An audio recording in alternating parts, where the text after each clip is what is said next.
Hi, folks. Just waiting on quorum.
I call this meeting to order. So sorry, at 7:03 p.m.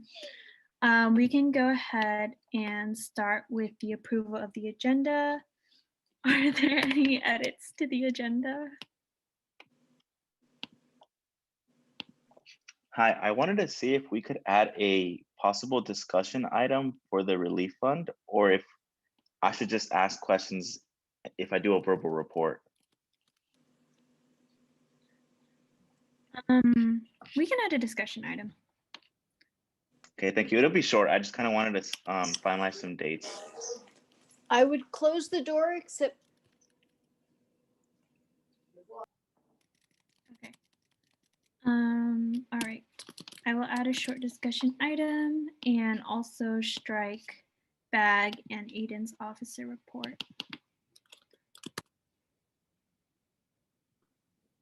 Can we strike capital contingency and then the contingency guidelines as well, please?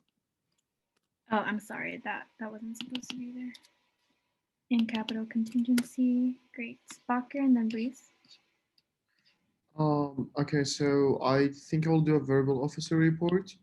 The second thing is that like I think action items should, need a vote, right? Yes. Yeah, so we'll keep that at the end, right? Yeah. Breeze? Yes, can I strike TGMF and ASRF, please? Striking your funding body. I misspelled Laura's name on accident, so let me fix that.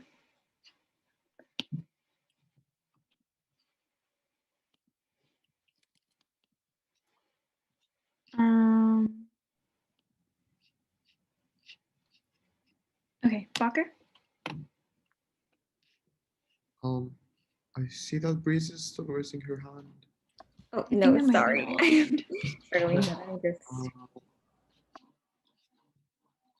verbal report from Zuleika. All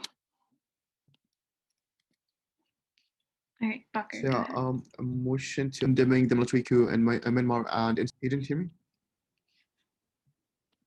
Okay, I think he didn't hear me. Okay, so I motion to add resolution in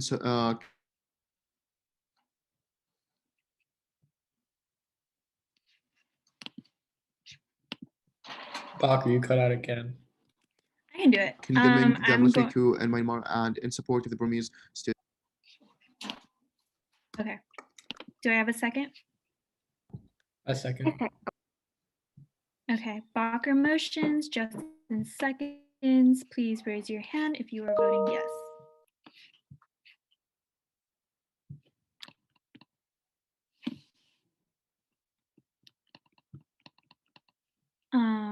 Oh, I will also raise my hand.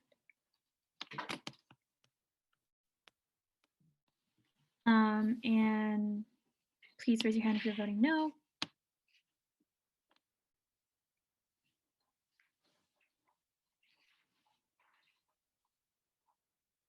Promise to send old hand. Cool. Please raise your hand if you're abstaining. Great. With a 10-0 vote, we will be adding a resolution condemning the military coup in Myanmar and in support of Burmese students to the agenda.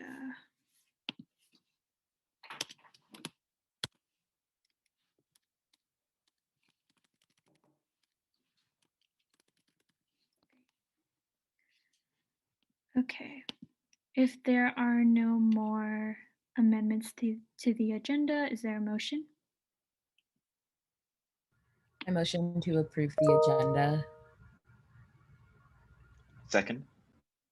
Promise motions, Noe seconds. Please raise your hand if you're voting yes.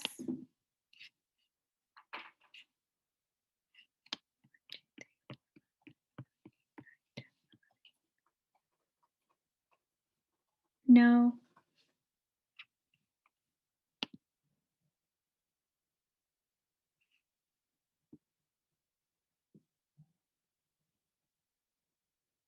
Promise is on old hand.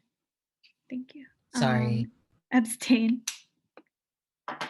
Great. With the vote of 11-0, the agenda is, the motion passes and the agenda is approved. Okay. We are moving on to the approval of the minutes from last week. Do I have a motion? I motion to approve the minutes for the meeting from, sorry, 1 second, January 26th. Yeah. I second. All right. Promise motions, Noe seconds. Please raise your hand if you're voting yes.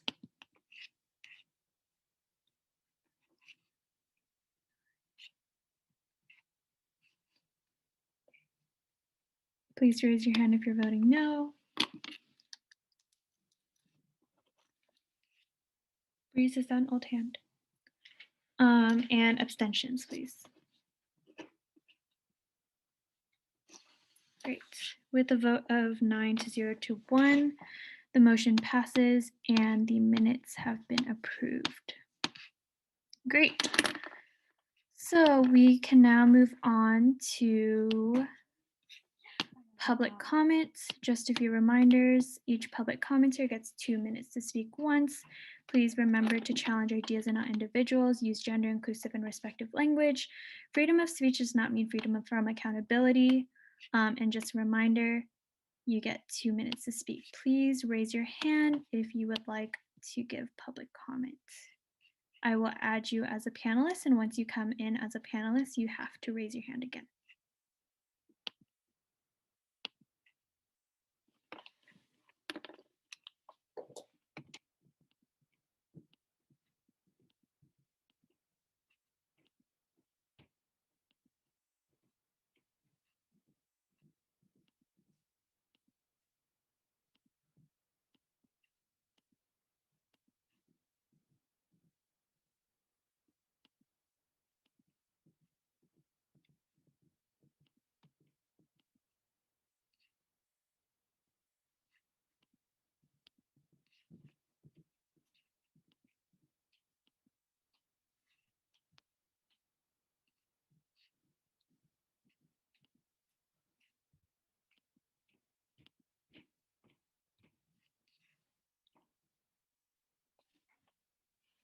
Great, so I've promoted everyone as a panelist. Please go ahead and re-raise your hand so that I can call on you.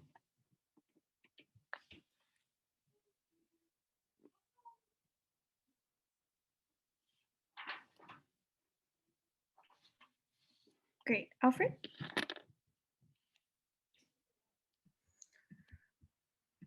Perfect. Hi, Council. I've come here to you all today, not as the Elections Board Chair, but as the President of the Burmese Students Association at UCLA, to let Council know of the current political situation in Myanmar. as of now, national elections were held, affirming the ruling civilian party, NLD, as the legitimate winners of the election. But the military has disputed the outcomes of the election, leading to a situation in which civilian leaders are captured, the military government shutting down or severely disrupting telecommunications, internet, and electricity, freezing financial transactions going on from banks. There have been a lot of reports that the military government has also announced a curfew on state TV, saying that people outside of the homes after 8 p.m. and threatened consequences for those who have disobeyed the curfew order. This has undeniably introduced a whole host of problems, both tangible and intangible, for the Burmese students affected by the crisis, and that has significantly impeded their abilities to continue studying at UCLA. These students have reached out to the Burmese Students Association to express their concerns, and I want to ask USAC to fully empathize, support, and stand in solidarity behind the concerns expressed by the Burmese students throughout these times. And after my public comment, the rest of the Burmese Student Association will go in more depth about these concerns.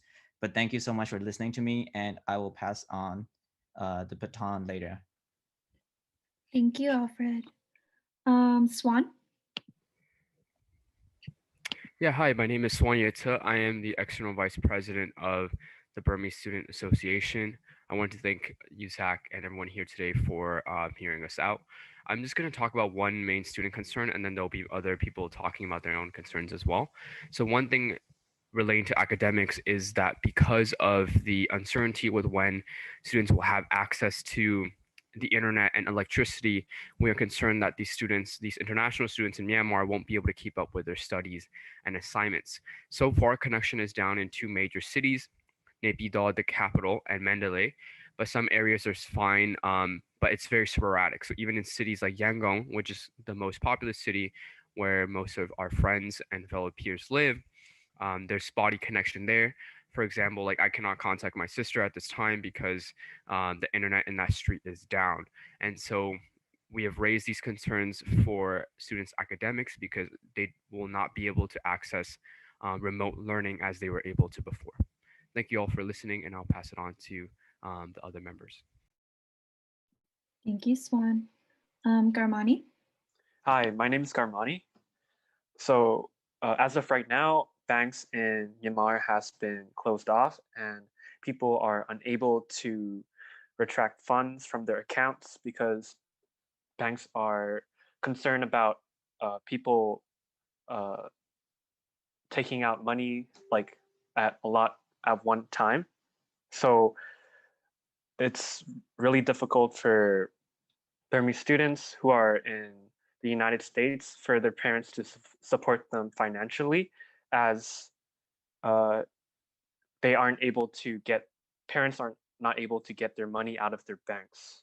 And this is also a problem that I have since my parents, I'm dependent on my parents monetarily while I'm in the United States, and I'm currently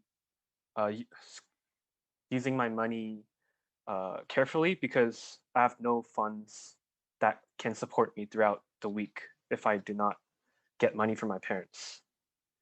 And other students will probably have the same problem since banks are closed for their parents as well. Yeah, that's pretty much it for me. Thank you, Garmani. Next, I'm going to call on Kitar. Hello, Council. My name is Jita Almin, and I'm the current Finance Director of Bursa and a third-year biology student here at UCLA. On the afternoon of January 31st, I received multiple messages from our Bursa group chat regarding articles and messages of fear of what's happening in Burma, reminding each other to not post anything as it's not worth it. Worth what exactly? Detainment, as the Burmese government can use what you post against you. Our members in Burma have to live with this fear of watching what they say while monitoring the state of their country with soldiers outside their window. The mental distress coming from a constant state of surveillance is something you nor I can even begin to fathom. On top of that, we have members who have family who are detained or are unreachable. I don't think I need to elaborate on the devastation this causes on our members. These students don't have time to be students as they're busy being survivors, caretakers, and providers for their own families amidst the pandemic at that. We implore the student government to give us your support and stand in solidarity with us Burmese students. Help us fight for understanding and adequate resources during this crucial time. Thank you, and I will pass on to the next member. Thank you. And then I don't think their hand is raised, but okay, if you're here. Hi. Yes, I am here. Sorry. Hi, everyone. My name is APA, and I am the Director of Marketing of Bursa. So we have been in touch with our members' direct requests for support from USAC, and we wanted to communicate them to you. First, we asked for USAC to work with the UCLA administration and support Burmese students in their efforts to ask their professors for leniency regarding midterms, assignments, and class attendance. As Swan mentioned earlier, internet connection and lines of communications have been extremely unstable, and many students currently in Myanmar face uncertainty regarding this. We ask USAC to urge professors and faculty for leniency when it comes to missed exams, assignments, or inability to attend classes. At times, professors have not always offered the empathy and understanding that students need, and we need USAC's support to make sure this is possible. Second, we asked for USAC to work with the UCLA administration to provide students with financial resources regarding tuition payments. Banks have halted all financial services for the considerable future, and this means that international students, many of whom rely on bank wire transfers from Myanmar to pay for tuition, might be facing difficulty getting access to money. We ask that USAC ask the Financial Service Department to be considerate in this regard and see if any financial aid or relief can be given for students affected by this crisis. And lastly, we ask for resources for mental support for students during this challenging and uncertain time. A lot of the events that have taken place in recent days bring back many painful memories from the past, and students are struggling to cope with all of this. We ask that you stand in solidarity behind the UCLA Burmese community going through these difficult times in Myanmar and in the United States as well. We also hope that everyone can offer their empathy and support for all Burmese Bruins affected by this political situation. Thank you. Thank you. Jason? Hi, everyone. My name is Jason. My pronouns are he and his. I am the current president of the Vietnamese Student Union at UCLA, as well as the executive director for the Southeast Asian Students for Organizing Conference. I'm here today to give public comment in solidarity with the Burmese Student Association. First, I'd like to thank all of the student leaders who came out today from Bursa to give public comment in support of this resolution. I think they've said everything, and I just want to echo and voice my support for this resolution that they've spoken to, especially in this time as a military coup is taking place in Myanmar. I think it's very important for us to stand with our Burmese students at UCLA to be in support. And I think as was shared earlier, really go along with the statement to take actionable steps. So I call on the council to be in support of this resolution, and thank you for this chance to speak. Thank you, Jason. Christy? Hello, my name is Christy, pronoun she, her, hers, and I'm a fourth year, currently serving as the external vice president of the Vietnamese Student Union and the community advocacy coordinator of the Asian Pacific Coalition. So I'm just here to also voice my support for the resolution condemning the military coup in Myanmar and also in support of Burmese students, along with all the student leaders for putting this together. As students like in this pandemic, we're already like facing so much anxiety and stress, and I can't imagine what Burmese students are currently going through, especially those who are in Myanmar, or those who have family there right now. So I just like ask that USAC also affirm their support for Burmese students, condemn this military coup, and also advocate for support and accommodations for these students. Thank you. Thank you, Christy. Laura? Good evening, Council. I'm the undergraduate representative, sorry, for the COVID Task Force Research Continuity Working Group. I'm here to give an update of the last 2 weeks. As of one Monday ago, the official number of cases in the research community went up by 11, so now it is at 94 cases. And with regards to vaccinations, it was recently announced that UC is planning on vaccinating all of its employees. As for undergraduate students, I'm not quite sure what that will entail, especially since I figure that undergraduate students are probably low priority on the vaccination list. And other than that, I have heard some student concerns about vaccine mandates and public health and safety measures when we return, hopefully in the fall. But that is all. Thank you. Great, thank you, Laura. And I see Max's hand. Hello, Council. My name is Max, and I'm a third-year Human Biology and Society major. I'm speaking today to express my opinion regarding UCLA's reopening in the fall of this year. At this point in the pandemic, we're lucky enough to have 2 safe and highly effective COVID vaccines approved for emergency use, with more likely coming soon. Additionally, UCLA's fall reopening plan is aided by the fact that it'll occur in October, a point at which most public health experts would agree that everyone would likely have the opportunity to get vaccinated. Keeping this in mind, I think UCLA should be preparing today for a comprehensive and transparent reopening plan that prioritizes both the safety of students and staff as well as the return to normalcy that many of us crave. In addition to testing and vaccination capacity, there are 2 critical areas I think could use further attention and transparency by the university. The first is vaccine record keeping. UCLA's measles outbreak a couple years back highlighted some underlying issues with accessing vaccination records, as 125 out of 850 potentially exposed students did not have immediate proof of vaccination, seeming to highlight potential flaws in the ASH Center system. A comprehensive plan to improve vaccine record keeping should be a priority, as it is instrumental to our ability to safely return to campus. The second area I think could use more attention is the development of new technologies to aid UCLA's campus reopening. One example I could see this happening is through Bruin cards.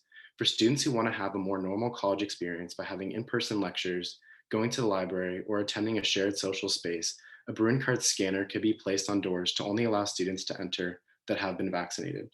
By creating an ambitious reopening plan that takes advantage of the resources at its disposal, UCLA can open in the fall in a safe and real way. I hope members of this council push the university to fight for the reopening that students deserve and to increase the level of transparency so that all stakeholders can see what is or is not happening behind closed doors. Thank you for your time. Thank you, Max. All right, last call for public comment. Please use the raise hand function if you would like to give public comment.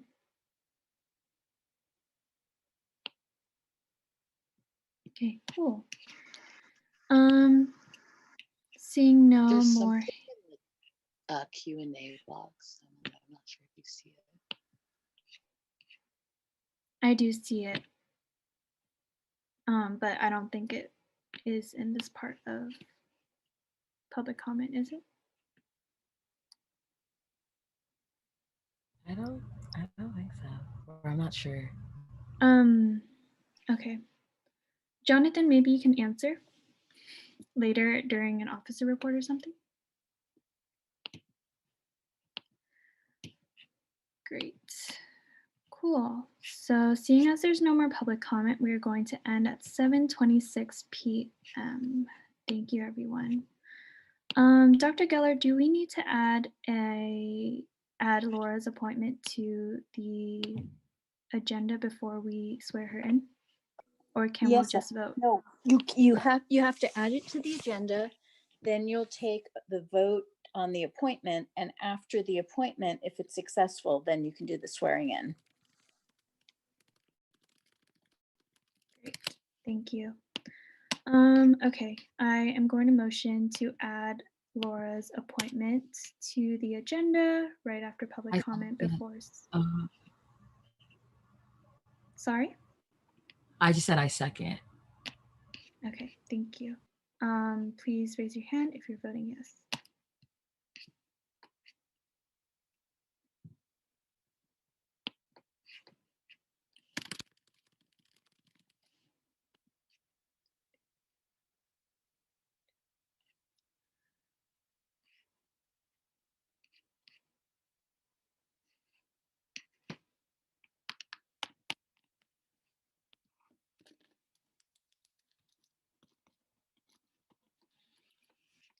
Please raise your hand if you're voting no.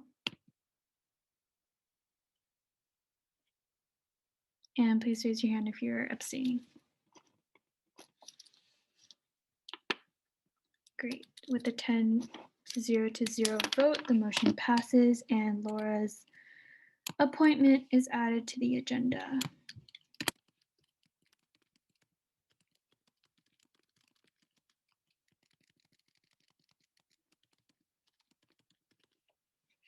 Now that it's been added, does anyone want to make a motion? I motion. You could go ahead, Zuleika. You go ahead. You do it. I motion to appoint Laura Laubach to General Rep 1 position. I second. Zuleika motions, Promise seconds. Please raise your hand if you are voting yes.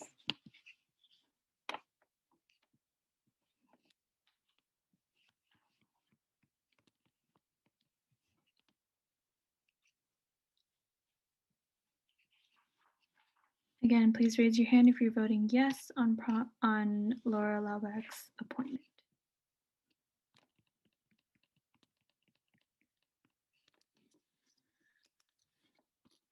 Please raise your hand if you're voting no.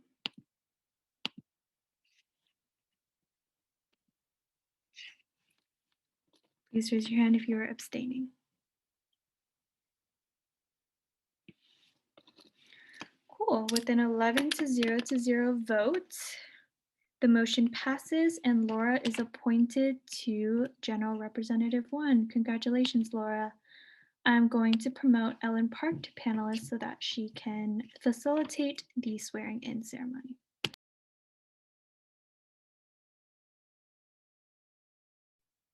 Hi, Laura. You can come off mute and then just repeat after me. Okay.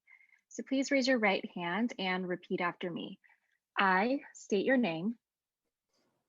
I, Laura Laubach, Do hereby solemnly swear do hereby solemnly swear that I will, that I will, to the best of my abilities, to the best of my abilities, support the Constitution and the bylaws to support the Constitution and the bylaws of the Undergraduate Students Association of UCLA, of the Undergraduate Student Association of UCLA. I'm so sorry. I'm like so You bad. got it. You got it. And that I will, And that I will, to the best of my ability, to the best of my ability, promote, maintain, and extend promote, maintain, and what was the last thing you said? extend Extend the worth, value, and name the worth, value, and name of the University of California. of the University of California. Congratulations, Laura. Thank you. Woo, congratulations, Laura. Lovely to have you on council. Now that you've been sworn in, you can feel free to vote on any action items, participate in discussions, etc., etc. We vote by using the raise your hand function, just if that wasn't clear. Awesome. All right, now that we have sworn her in, sorry, I'm pulling up the agenda again. We can move on to funding contingency. Everyone. So this week, the total amount requested was $4,936.18, and the total amount recommended is $4,318.45. And these are to 11 non-USAC entities.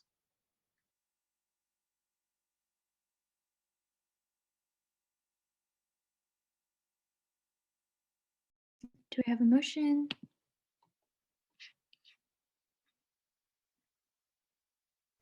I motion to approve 4,318 and 45 cents for contingency. I second. Breeze motions, Noe seconds. Please use the raise your hand function if you would like to vote yes.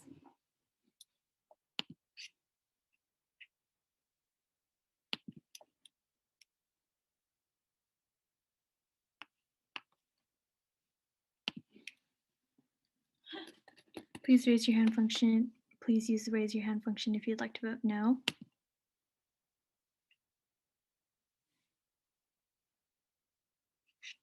Bacher, is that an old hand?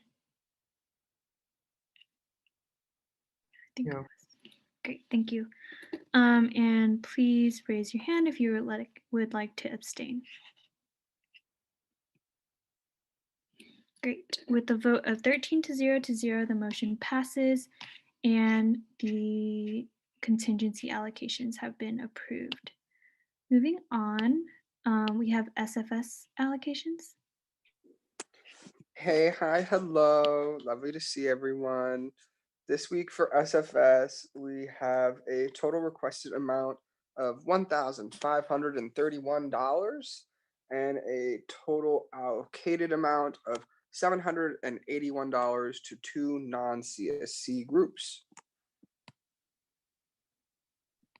Great. Is there any opposition? Cool. Seeing no opposition, the allocations have been approved. SWC Programming Fund. Hi, okay, this week we had total requested $1,377.90, and we allocated $377.90 towards GlobeMed for a virtual movie night as part of Global Health Awareness Week, and then the ballet company as for a ballet most to close. And then both these events are open to the public, as are all events funded by the SWC Programming Fund, and the third application was not rejected, but pushed back a week. Great. Thank you, Christina. Is there any opposition? Cool. Seeing no opposition, the allocations are approved. Moving on, we have ARC allocations. Hi, everyone. So for ARC, we have a total of 9 events that we are hoping to allocate to for a total amount of $13,390.17. I'm not sure if I am supposed to read out each proposed amount and for who, but yeah. I think it's okay if you don't. Dr. Geller, do you have any input? Okay. They don't all have to be read now, as long as the actual groups and the amounts are circulated among council so that you all have the information. If it's easier to read it out now, you can do that instead. I'll put this in the council drive. Great, that's perfect. Yeah. Thanks, Promise. Of course, yes. Is there any opposition? Cool, seeing no opposition, the allocations are approved. Moving on to TGIF. Hello, this week we allocated $868.35 to E3 and Bruin Home Solutions. Also, going forward, for the sake of time, I'm going to start linking the TGIF allocations in the agenda, just like my officer report. Perfect, thank you, Sachi. Cool, we can go ahead and move on to, are there folks here for USAC seat at the table? Naomi didn't let me know, yes or no. I don't think so. So we can skip that and move on to USA Election Board updates. Alfred, I'm going to give you the ability to share screen in a second. And wait, is he here? Oh, he is. There you go. Go ahead, Alfred. Perfect. Let me just start sharing the screen.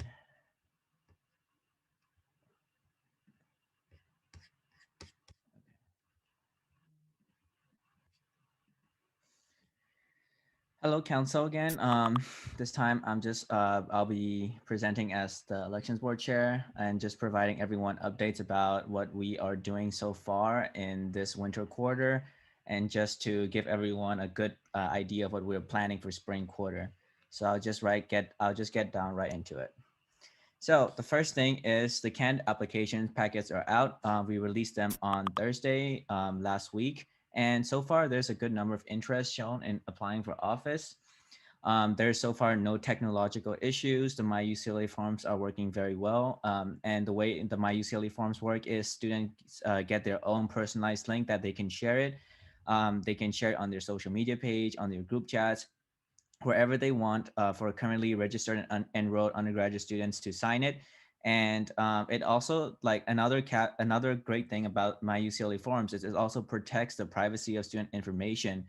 So this means that other students can submit signatures, but the petitioner cannot see the UIDs or the names of the students who signed the petition. They can only see the number of responses that's so far on the petition. So I think that this is a pretty good method, and I want to advocate for this method in the future, because UIDs just going out of everywhere in petitions might not be the best idea to protect student information. And this is a pretty good method. So, and these packets are also due on March the 12th. So there's that information about canned application packets. I'm going to move on to the next updates. So we are also planning events to accommodate students and to increase accessibility for student elections. And what we're doing in winter quarter is we're planning a candidate info session on this Wednesday. That's coming in that's actually tomorrow. And what we'll be covering there is we'll be covering eligibility checks. We'll be giving them signature petition tips, any resources for Adobe, the calendar overview of what they will be expecting in spring quarter election events, and in detail of how these events are going to go, to give them good perspective of what they can expect in the campaign season, and just an overall general campaign season overview. And we're also accompanying that by doing USAC offices info session 1 and 2. And that is going to cover about the roles of different USAC offices, about the executive offices and the commissions. And we decided that it would be best to cover all of the executive offices in these sessions, and cover select commissions that's split between two time slots, so that students who are interested can attend either of these time slots, because the interest for executive offices is higher. So we want to make sure that everyone gets that, but we also want to make sure that they also know about every single commission. We're also doing IG takeovers and lives on ASUCLA, UCLA Rec, and Dash U Center in order to reach out to the student body. And we're also planning Q&A sessions on everywhere, including Reddit, just to make sure that we cover all bases. So there's the events part. That's the events part of the elections this quarter. And we have been doing outreach. We sent out campus-wide emails to students. We're reaching out to student organizations for drop-ins, forwarding, and we're doing this through both cold calls and connections. Cold calls are not as successful. We've had about a 2% success rate in the responses, but we're trying our best, and we're trying our best to do outreach for these students. And we're also reaching out to classes and also do drop-ins and forwarding the messages. So just really trying to cover all bases and make sure that students know about what USAC is and to run for these elections if they want to. And just and more continuing on outreach, if possible, we would really appreciate it if you have any connections to spread the word about USAC elections, any connections that you have to student organizations, Mother Orgs, South Campus Orgs, North Campus Orgs would be highly appreciated, because it's only through these connections that drop-in meetings are much more highly successful. And like I said, cold calls are not always the most effective. I said 5%, but I actually think it's counting the numbers more in the recent days, it's actually 2%. So definitely, if USAC can help to help spread the message, that would be very nice. So I highly encourage USAC to help Elections Board in publicizing this, because this is essentially the creation of the student government. So we've also been collaborating with student affairs entities, student organizations for marketing, and just really to make sure that this net is expanded as much as possible. And we also hope for collaboration with USAC too, if possible. But then I'll leave that up to you officers to think about, decide on that. Yeah, and what we're also doing is we're also planning extensively for spring right now. For marketing, we're working on a comprehensive marketing plan for candidates, any potential referenda and other ballot initiatives, giveaways and voting resources, just to really make sure that our marketing is full in gear and during the spring elections and making sure that we're really doing the work that we're supposed to be doing. Finance, we're working on developing the expense accounts and funding form sources. So if any of you have any feedback about how you had experienced last year's funding sources and expense accounts, that would be really appreciated, because we want to make sure that it's more efficient, and we want to make sure that it's easy for the students to use. And for investigations, we have finalized the infractions and penalties guidelines. It's actually on our website, so if you want to check that out, it's also there. It's very detailed. It's much more detailed than last year, and it provides much more guidance to students about the different infractions and the process for investigations. And for external relations, we're working on candidate orientation. We're thinking about doing that asynchronously through videos. We're kind of thinking about doing something like speed dating candidates and seeing that if they are just seeing like what their platforms are. We're also working on candidate debates with the Daily Bruin once again this year, and we're also doing endorsement hearings this year. Last year, we didn't do an official endorsement hearing, but this year we're actually going to be doing an official endorsement hearing so that student organizations are all centralized and they all have an opportunity to ask questions and to make sure that they get the information they need to endorse candidates. And finally, upcoming action items to council. I'll be coming next week for social media regulations. I'll be sending the draft for viewing the Friday, this Friday, or even Thursday, because we're almost done with it, so that everyone has enough time to view the social media regulations.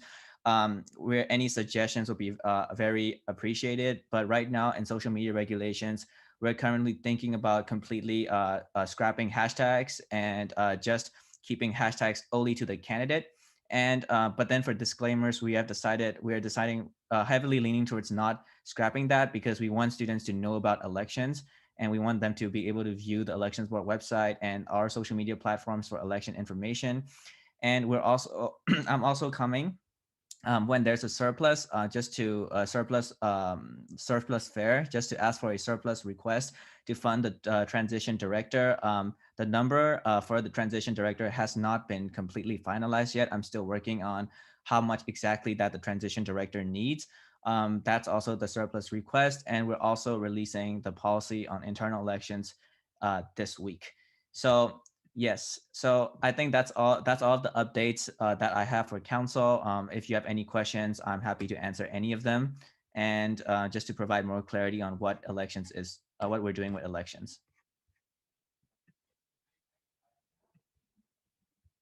Yes, Emily. I know you said you don't have the exact number for the transition director yet, but do you have like a ballpark of what we should be expecting? I think a Like ballpark. between X and X. I think a ballpark of what we should, what council should be expecting is around 2,000 to 3,000 to fund the transition director, because they will get the same amount as any other director. And I've talked with Vong, and he said that the budget resets in August. So I'm planning for August as the reset date, and I'm also putting in the numbers for like summer quarter payments is lower, so I'm also putting that into consideration. But it should be, the final number should be between 2,000 to 3,000. Yes, Thank Thomas? you. Yeah, I wanted to ask about the internal elections, like guidelines or like rules for that. Would you be able to like elaborate a little bit on that and like, yeah, just I guess what that like. Yeah, of course. So for internal election rules, we'll just be releasing a statement, a policy of we will be approaching internal elections and how we will be approaching internal elections winners. It's not, we don't exactly, we're not exactly going to control and how the commissions are going to run any internal elections.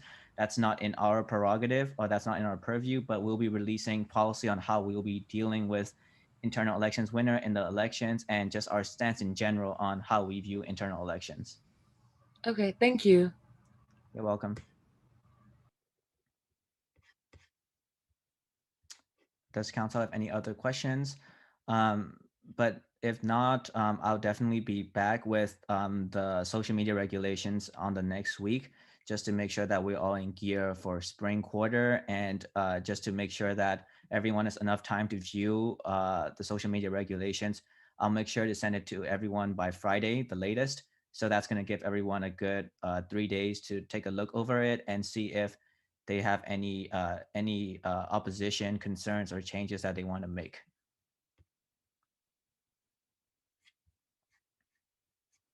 Sounds good. I think, yeah, like then I guess thank you everyone for listening to me, and I'll be coming back to council next week just with the rest of the action items that I need to complete.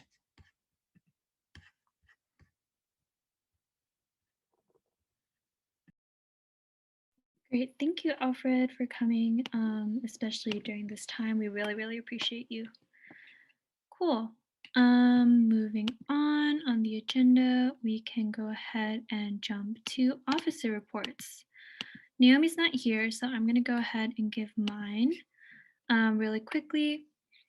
Week 6, again, OP, IVP, EVP, and SWC are hosting our vaccine webinar on Thursday at 6:30 p.m. PST.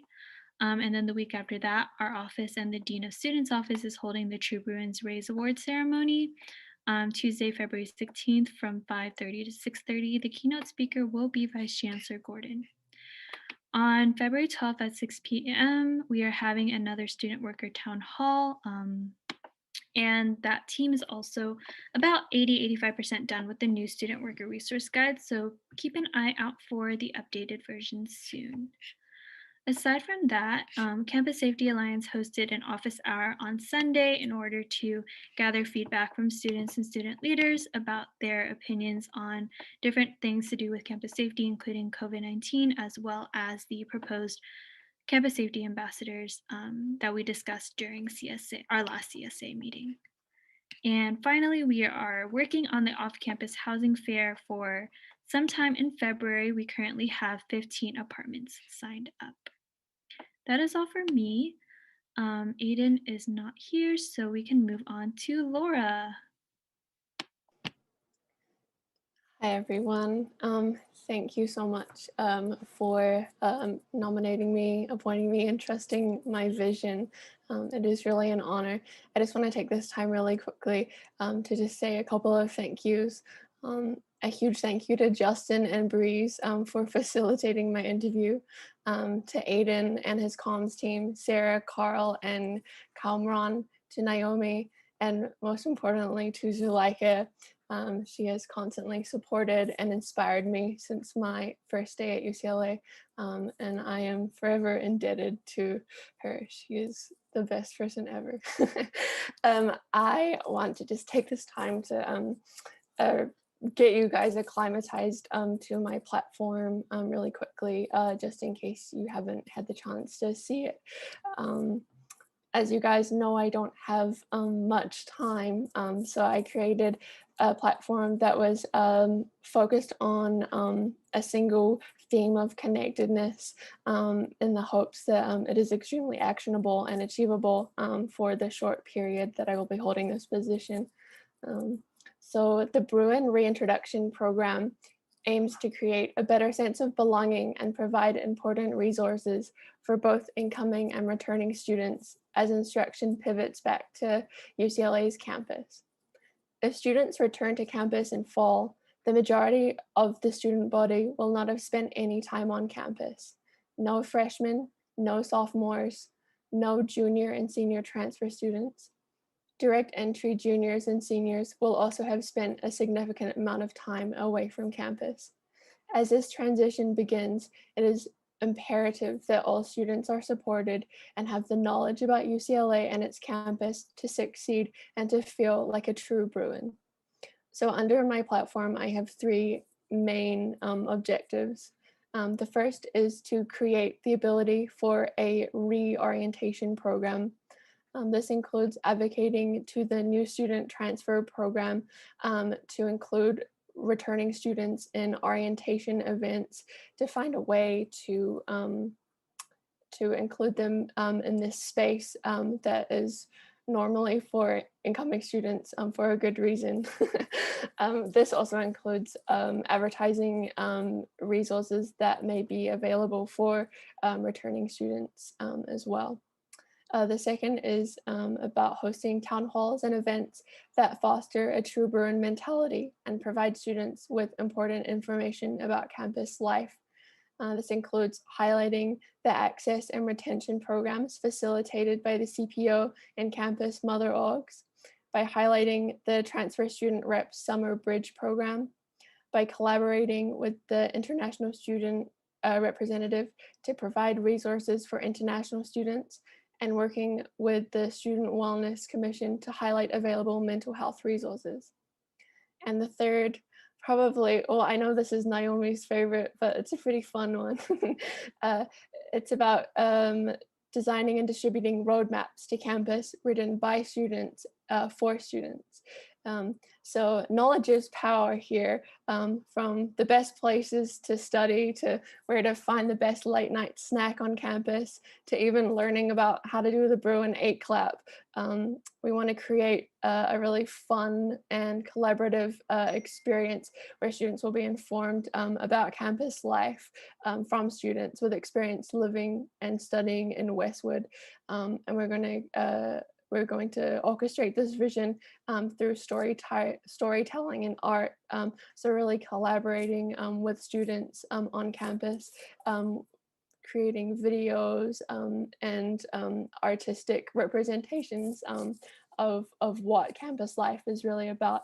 And this is not only for incoming students, but as Naomi eloquently pointed out when I had a meeting with her, that this is a really beautiful experience and opportunity for students that are graduating in the spring to almost like pass the torch, pass their knowledge about UCLA onto the next generation, and really celebrate the time that they have spent as Bruins on campus and online.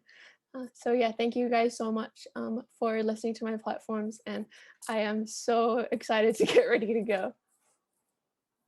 Awesome. Thank you, Laura. Yes, clap reacts for sure. Okay, Breeze, are you still here? Do you Yes, want to give ma'am, your I officer am report? here. Awesome. Go for it. Yeah.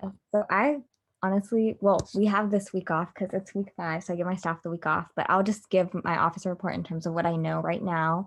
We're going to be starting an outreach program with inner city high schools around the LA area, and kind of just doing a workshop series related to like counseling and connecting with different career centers. I have a few students working on it, so they want to also include a transfer pathways, admissions 101, majors and minors, and like financial aid workshops.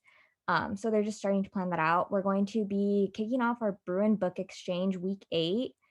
Our Bruin Op was just updated again, and it has summer internships and job opportunities. So everyone who wants to look into that, we're going to be conducting an academic dishonesty workshop week 7.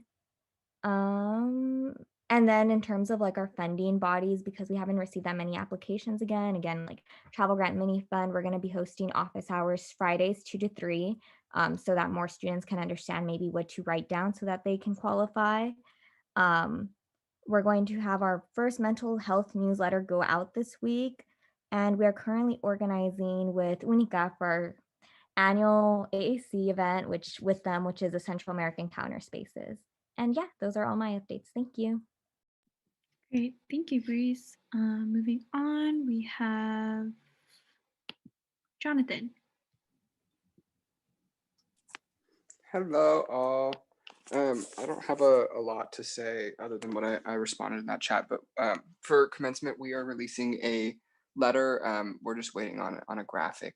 So either tonight or tomorrow, we'll be coming out, kind of letting students, the senior class, know kind of what's going on and how they can be a part of that process and kind of engage with us alongside that process and kind of we as the two student reps are doing in that sense. So if you have any questions about that, please feel free to let me know. Otherwise, your help in sharing and getting that out to the senior class is very appreciated. Thank you, Jonathan. Moving on, we have Promise. Hi everyone. I just wanted to give a quick update about what CAC's got going on. It is Black History Month officially, day 2, and like we do every year, we have Hip Hop Appreciation Month that is mainly facilitated by HHC, but there may be a few co-programs and other events going on throughout the month. But I just wanted to shout out or like say what dates we have coming up for our Hip Hop Appreciation Month specifically. And yeah, I'm gonna come back to council every week to just like shout them out again probably, but I'm just gonna give an overview for what the month's looking like. So tomorrow is the kickoff happening from 6 to 7 p.m. over, I believe, regular Zoom. So it's gonna be like really interactive.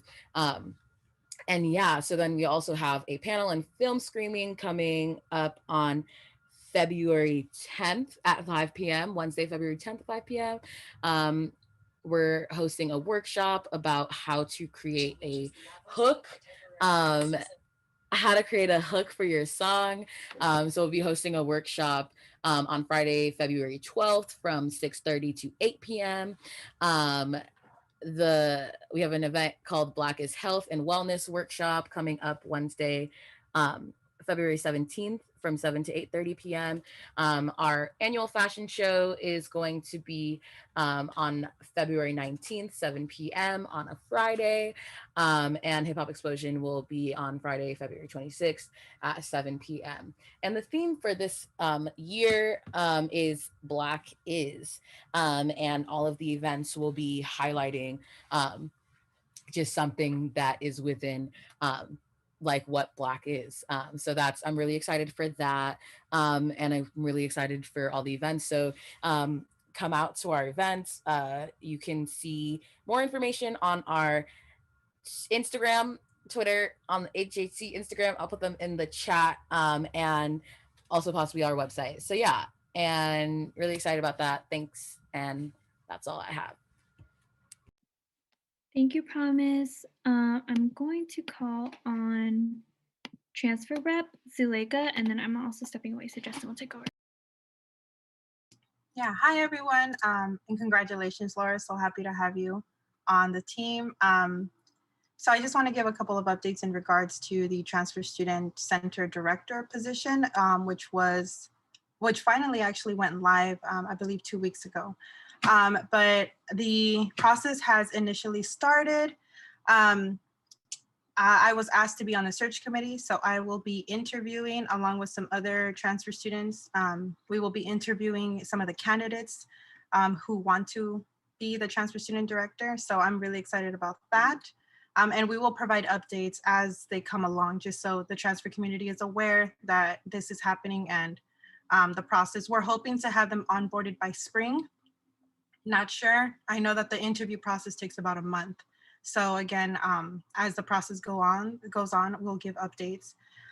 Really excited because we will be meeting once again with UCOP so that they can provide us with updates on their new cost of attendance survey that they will be doing specifically for parenting students, to see how their cost of attendance and their cost of living differs from other students on campus. So we want to get an update on that. And we're also going to be questioning them on their part on financial aid reform and how they're going to reevaluate housing, and how is financial aid going to support the new evaluations of housing. So again, once we receive more information on that, we will provide that to the community.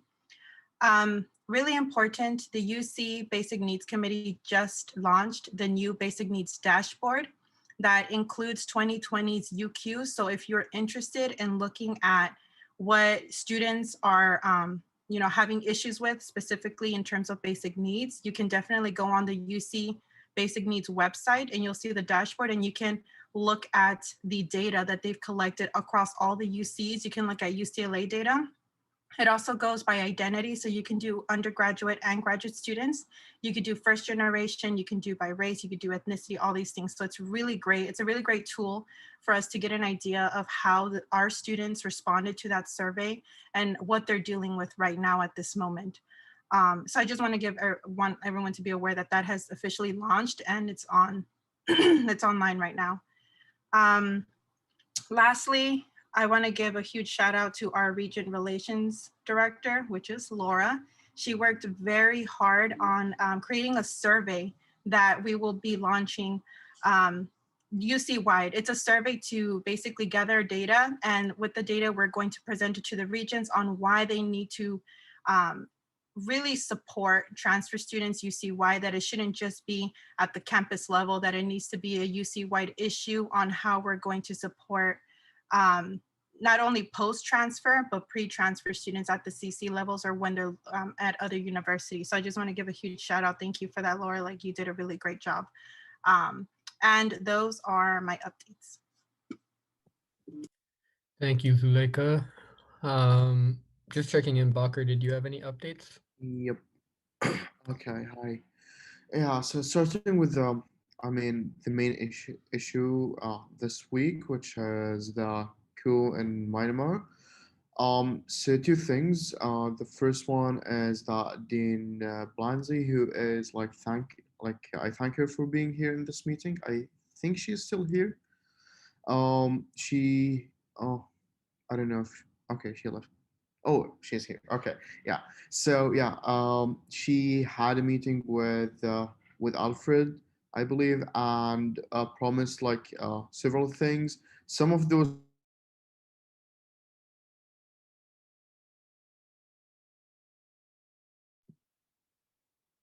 Bacher, you cut out a little bit. are already part of them today, and I echo.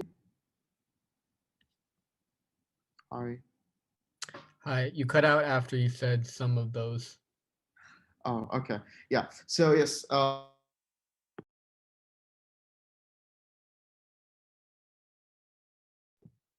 Bacher, it's really not working right now. Some of those are part of the resolution that we'll be voting on today. Okay. Okay. Would you mind? I could you type it in the chat and then I can read it out loud? Yeah. That's what I'm gonna do. Yeah, definitely. So yeah, we'll read the ISR officer report. I'll read it out loud in a second. But to continue with admin reps, Jessica, did you have anything? No updates for me, but just wanted to say welcome, Laura, and we'll be in contact and help you get onboarded. And if you need anything, we're all here for you. So I look forward to working with you. Thanks, Jessica. Thank you so much. Okay, everyone, I'm going to read Bacher's reports. Regarding the coup in Myanmar. Ooh, it's a lot. Okay. Regarding the coup in Myanmar, I echo and support what students have voiced in the public comment part. Obviously, we will be discussing this more when voting for the resolution. Dean Bandizi, who I thank for being present here in this meeting, promised to facilitate several accommodations and support for Burmese students, such as meeting with department chairs. An email was sent to Burmese students on file, including possible resources such as ECRT, that's the Economic Crisis Response Team, CAPS, Counseling and Psychological Services, and DASH-U Center for International Students. Duration of status will not proceed. The Committee on International Education responded to our last resolution in support of academic accommodation for international students and sent a letter to the chair of the Academic Senate in support of some of the points we raised with tangible solutions. We have concluded our survey regarding the effect of the pandemic on international students, and we'll have the results presented in the next council meeting, in addition to several entities inside UCLA. We will be planning. Yes. Yeah. We will be planning 2 listening sessions, one for academic senate and deans. The other for student affairs, dates to be decided, probably week 7 and week 8. Look out for those. We are currently working on a comprehensive guide for international students. So if you have any suggestions of that, we should be adding to that. Let me know. I appreciate it. The UC International Students Association is seeking information, I'm assuming, on financial aid and scholarships, and we'll also be running a survey for both staff and international students. Lastly, we are also starting to work with new student orientation for next year's incoming freshmen, and we are considering something for sophomores who haven't visited campus. The work is going to be double on DashU to process all new arrival interviews. Of course, Bacher. Definitely suggest working with both Laura and Zuleika based on their work in new student Yeah, orientation and transfer orientation. that was, Okay. yeah, that's what I was planning to say, but couldn't try. But thank you, Justin. Yeah, of course, of course. No, it's important. Student body hears this. Emily, do you want me to keep? I can keep going if you want. Just finish off officer reports. Oh, Hi, sorry, I'm here. Cool. We can move on to George's officer report. Thank you, actually, Justin, by the way. I didn't get Roy yet. Oh, is Roy here? Hmm? Oh, sorry, Roy. Hi. Hi. Okay. Would you like to give your officer report? I would like to, but I almost would have liked to hear George's. One of the things I want to say is welcome, Laura, and welcome back, George. I remember George very well from all those years ago when he worked with us on programming and sat at tables. So it's exciting to see him bring that evolution of his experience and bring it back to council. So welcome back, George, and welcome, Laura. The thing I partly wanted to be here to sort of speak to kind of directly was that, we may not have been that clear, and I put that on myself. This kind of issue only comes up, every once in a great while. And so it has to do with the question of removal from office of appointees, and that there's a little bit more nuance to some of the positions than I think is immediately apparent to council at first blush. So that's kind of what I want to talk about. And it has to do with appointments when they are to sort of legally independent boards of directors versus campus committees that are advisory. So again, I don't want to belabor some point if this is not something you guys want to make sure I'm speaking to. So, I gather that you would like to hear a little bit more about this. So I don't mean to put it that way. So unless somebody objects, I guess I'll proceed. Part of the thing that I just want to help to make clearer is that there's a broad number of committees that are really important on campus that are advisory in their nature, but important in the interaction and the guidance and the information that the university and the different various departments can utilize that to glean an understanding of where current students are, and all that's very important. There's a few other kinds of appointments that have a different nature in that, and this is something that I think we should all be proud of. Their independence derives from, and it is a protection of their student voice. So these are not advisory committees, but legally constituted boards of directors. So, an important one is the ASUCLA Board of Directors. Another one is ComBoard. And the thing that's important to understand is that once, and this is part of the reason that it's very important that you go through the thorough process that you all go through and that I witnessed for so many years of careful selection and review of candidates, careful review and interviewing and questioning and probing your appointees, because that's the biggest way that you steer those bodies to your values.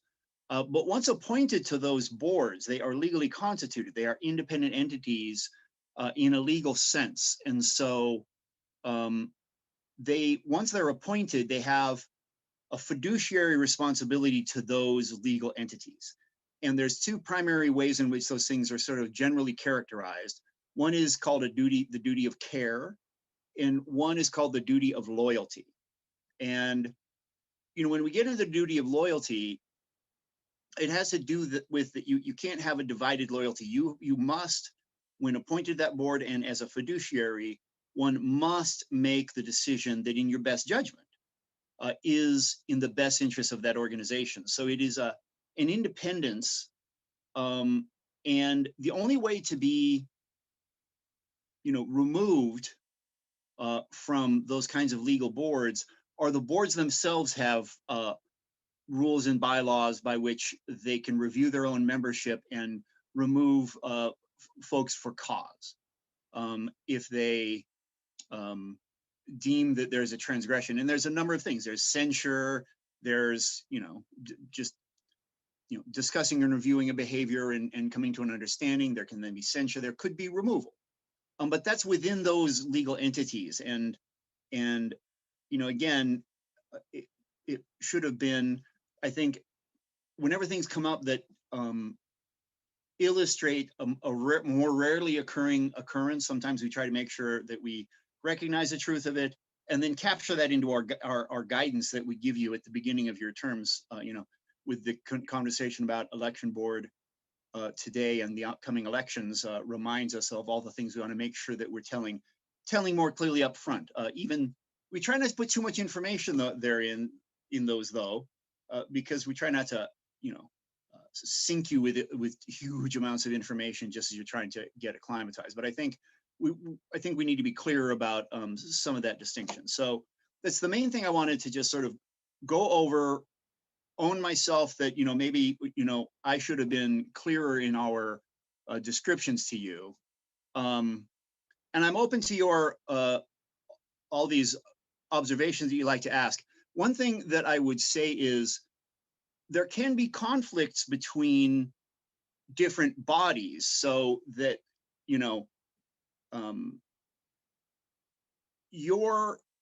so the bylaws of one body or the rules or constitution of one body do not necessarily make it requisite on another body that body has to comply with your regulations. That isn't necessarily given. So I will pause, and I think a lot of stuff has come through the chat. I'm not as adept, so I haven't read all that. But if anybody would like to.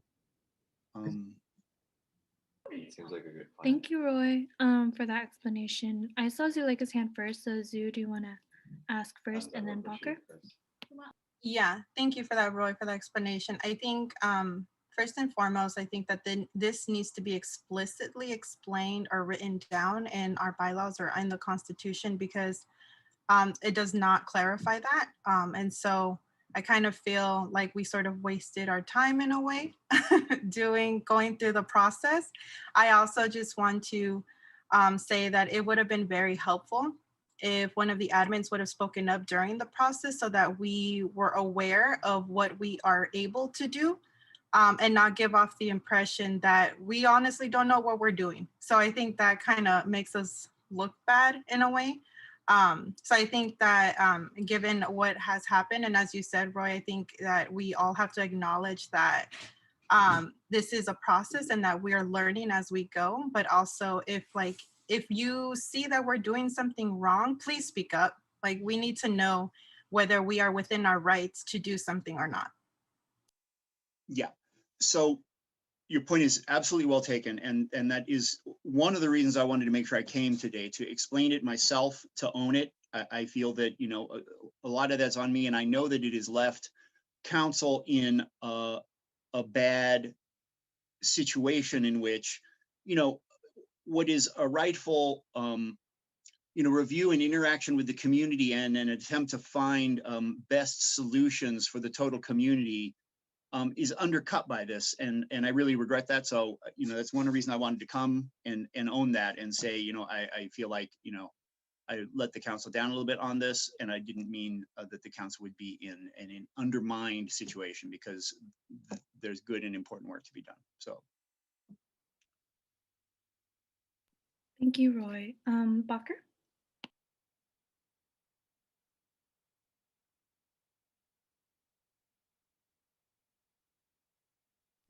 Bacher, did you? Oh, there Yes, you are. hi. So I said most of what I wanted in the chat. My main point is that it is clear in the USA Constitution that it has jurisdiction over it is not a conflict. It's not on the same operating level. It's clear that council do have the jurisdiction over board constitution. So whatever they have, if that contradicts with ours take precedence, and that is clear. It's not something in our bylaws. It's something in our constitution, which is not something we can change. It is something voted by the students. Um, so that is first, and we have been talking about like this topic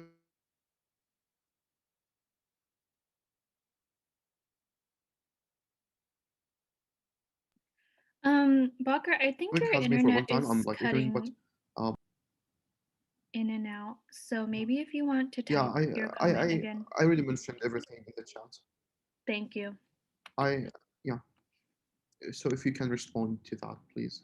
Can someone maybe read what's in the chat that Bacher I said? mean, 'Cause I don't mean to imply I can't, normally just as chats are buzzing by as I'm speaking, I am not normally, my mind is in, Oh yeah, no problem, Roy. I was just talking about for the student body. yeah, Listening. sorry, see, I'm all, Yeah, so, I can go ahead and read it, and then Roy, you can respond. Okay. Cool. Bacher said, isn't all undergrad appointments, including those to boards under the purview of OP? Yes, ComBoard do have their own removal process, but USAC has theirs and takes precedence as the USAC Constitution has jurisdiction over ComBoard's Constitution. ComBoard removal process is just one method of removal. USAC removal process is another. With all due respect, I highly disagree with this characterization as it goes against our own USA Constitution. And then separately, he said, we have been in discussion about this for some time and removal was on the table for 3 weeks. well, so, I'm not looking at, I might be able to pull up, again, the, section of the Constitution, Bacher is referring to.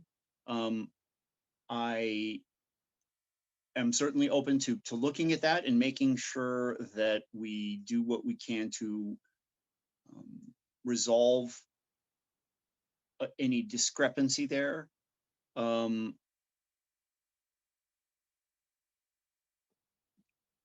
This interpretation of legal responsibilities. I mean, I do think, one of the things that is explained, at great length, certainly I witness it every year on our board of directors, is, an attorney comes in and explains fiduciary responsibility and that the 501c3 of ASUCLA's legitimate sort of operating operations is overseen by the California Attorney General, where there are issues with not-for-profit organizations not following their constitutions, that the accountability goes to the Secretary of State, to the Attorney General. So, it has those dimensions that are very serious. As I say, I will look at the Constitution. I think that perhaps there's a way to work. So I will work with my team to look at those things and see where the resolutions are. Sometimes resolving legal seeming contradictions or legal things requires, the deep work that is often done in courts in terms of interpretation. So, it may need some review, or it's very clear cut. I just need to look at it. And that said, I think it's important, aside from resolving that contradiction, I think it's important to say that whatever the power is, clearly USAC, ComBoard, all of these boards that have, not advisory, but real authority, need to wield those carefully and review them carefully and make sure it's thoughtful and methodical, which is what you guys are trying to do. And again, I regret that that's been undermined a bit here. In terms of resolving that specific thing, I'm going to have to look at the constitutions. I'm not sure that sitting here and trying to respond to these questions, I can do that sufficiently at this moment. I will look at it once I'm done speaking. And if it becomes clearer, I might try to, get that back out into the conversation. But is there anything else aside from that I could more on the fly answer for anybody?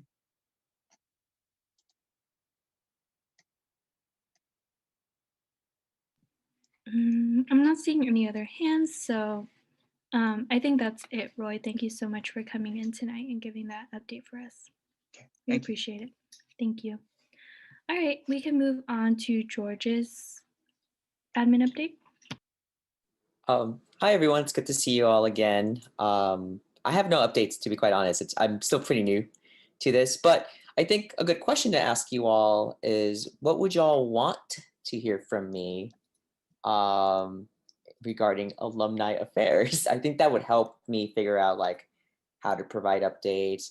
I can always forward you all the big updates I get from the Alumni Association in terms of events, monies raised, etc.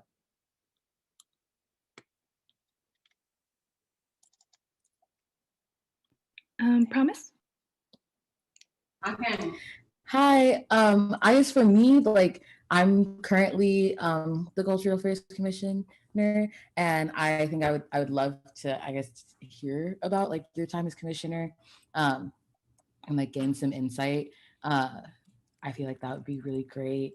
And yeah, so that's, I guess, what I would love to see. Yeah, I mean, of course, would love to provide insight for you all, via one-on-ones outside of these meetings, because I feel like these meetings should be more about decision making and discussing really important topics like y'all were doing beforehand with Roy. Hi, Roy. But I would love to connect with you all, and we'll do that for sure. Any other questions folks want to, or I guess any other topics that you would want me to regularly update you with you all?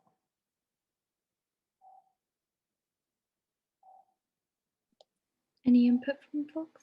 Sachi says any big events. Okay. If there are any ever alumni opportunities like that pertaining to our office and things that we can share with the student body.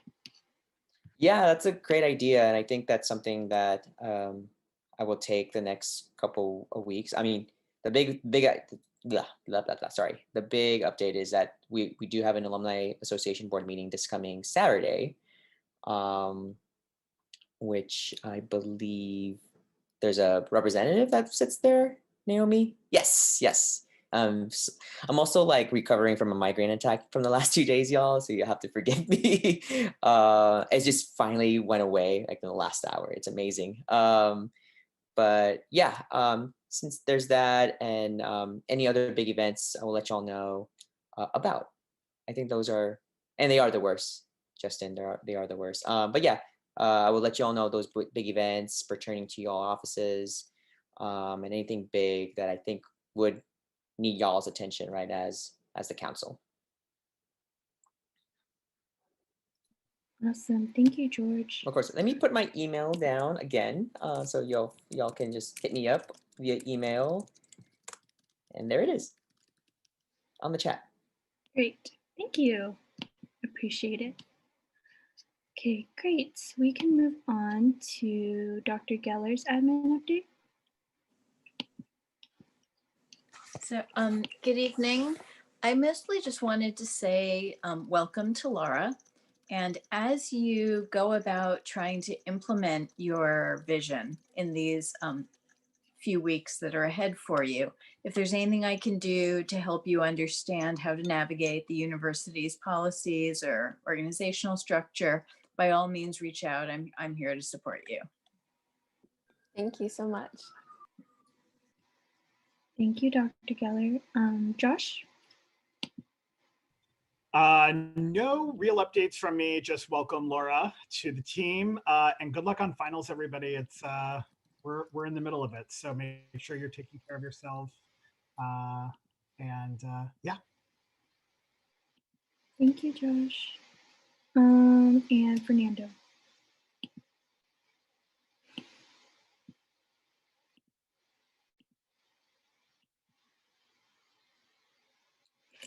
What did I say? Y'all, listen, I don't have migraines. I don't know what day it is, okay? The admin is just as confused as you are on what day it is, so my apologies. Is it Groundhog's Day? I can claim that. Groundhog's Day. Sorry, Fernando.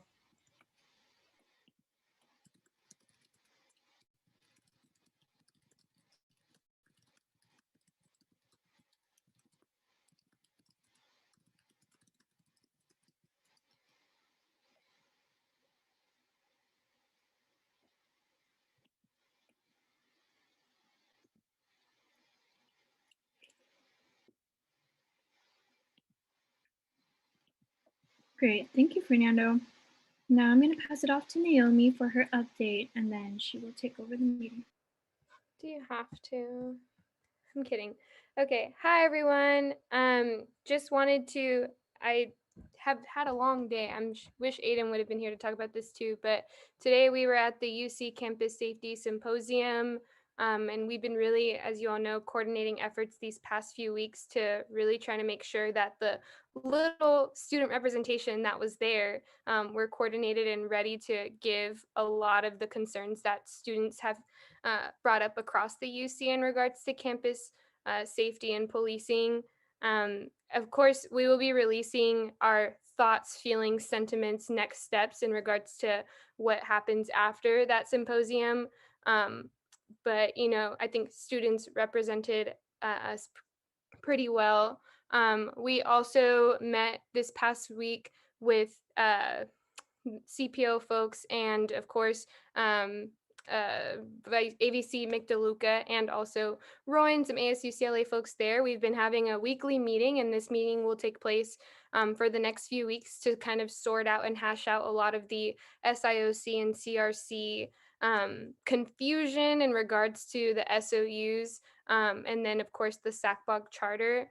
Other than that, I'm trying to think of high-level things that have been going on. We're preparing for the vaccine panel and making sure that the questions that will be brought up are relevant and ready for students to hear and know.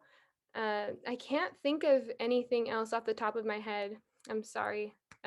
But other than that, I mentioned this in the chat, the all campus email, we sidelined it because there was just way too much going on and we really wanted to focus on our like advocacy efforts, but we will be bringing back the email. And if your events have already passed, we'll probably just take them off of the all campus email. We're so sorry about that. But of course, if anything, we'll still add everyone's social media so that way the student body still has a chance to interact with social medias on there too. Other than that, that's all I have. Was I the last one in terms of Yes, report? ma'am. Okay. Oh, Sorry, no, Patty. Oh, okay. Sorry. I don't have too much. Hi everyone.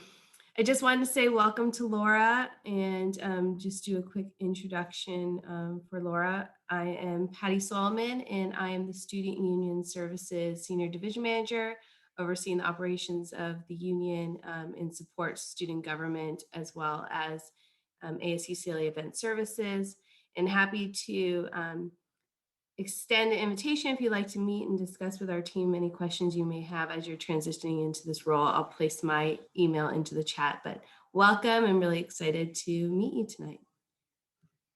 Thank you so much. Yay, thank you, Patty. I also forgot to mention two things. Sorry, they're pretty important. I did also meet last week with the UC President Drake, and we discussed again policing. We also discussed reopening, and we of course advocated always for a hybrid option, especially as you know vaccine rollout begins, and we know that not every UC is even stacked with a medical center, and you know, all the vaccine rollouts look completely different across the state because it's kind of every man for himself at this point. So that was really important to voice. And then just wanted to note too, damn, I lost it. It's not on my phone anymore. Okay, that's it. Let's move on. Okay, I will hand it off to the CAPS and UCPD item. Yeah, hi everyone. I didn't want to take up too much time, but I did want to draw everyone's attention if you haven't already seen it. My mentee, Samahang Filipinos Administrative Coordinator, and my Assistant Internal Vice President is Cassandra Gattaca, and she underwent a very traumatizing experience with UCPD when she tried to get a therapy session from CAPS during finals week last quarter. She and I have been working on the op-ed, and it was published by the Daily Bruin this past week. And myself, a couple of other members of council, and the No UCPD Coalition are working together to launch a campaign about severing mental health from policing. I would appreciate all of council's support in this matter. And yeah, that's all. Thank you, everyone. Thank you, Emily. Does anybody have any thoughts on that? Some of us have worked pretty closely with Cassandra, and we know how terrible that situation was. But we also know it's not unique to Cassandra, and that is the sad part. So we are trying to turn a lot of that pain into action and advocacy. Okay. If there's no other comments on that, let's move on to the USAC Pandemic Relief Fund. Take it away, Noe. Okay, thank you, everyone. I just wanted to reach out to council to discuss a possible timeline for the application. If I could share my screen. Oh, I'm able to, never mind.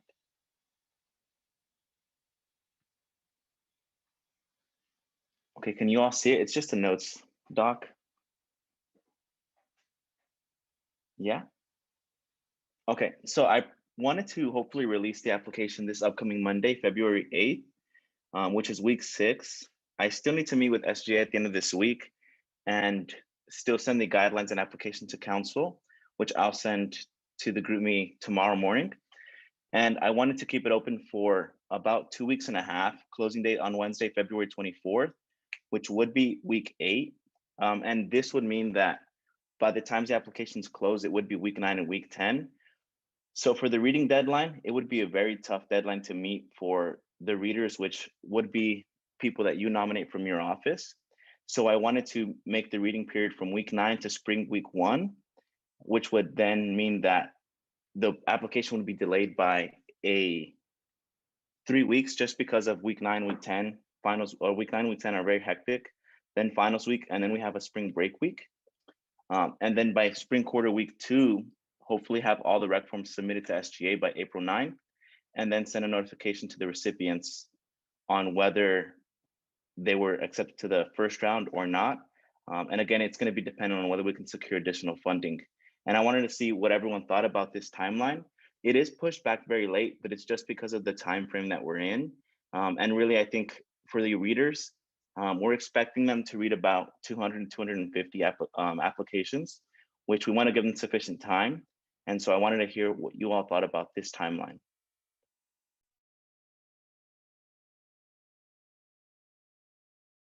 Does anybody have any thoughts about the timeline? I can't see any hands raised. They're not raised.